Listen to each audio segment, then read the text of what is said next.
ہم بیان کریں گے۔ رسول اللہ صلی اللہ علیہ وسلم نے فرمایا کہ جس قوم کے اندر مال میں کمی شروع ہو جائے، جس قوم کے اندر امانت کی جگہ خیانت شروع ہو جائے، وہ قوم 3-4 عذابوں کے لیے ہمیشہ تیار رہے۔ اللہ کی طرف سے پکڑ آئے گی، معیشت کمزور ہو جائے گی، اللہ کی طرف سے ان کو بڑے ایسے دشمن مسلط کر دیے جائیں گے کہ جن کا انہوں نے کبھی سوچا تک نہیں ہوگا۔ آج ہم نے دیکھا، آج ہم دیکھ رہے ہیں کہ ہمارے ہاں یہی کام شروع ہوا۔ مال تول میں کمی کون نہیں کرتا؟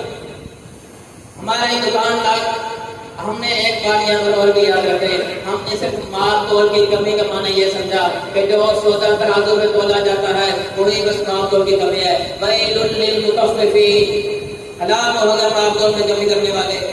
یہ گناہ وہ گناہ ہے کہ رسول اللہ صلی اللہ علیہ وسلم نے فرمایا کہ یہ گناہ جس قوم کے اندر آ جاتا ہے پھر قوم عذاب کے لیے تیار رہے۔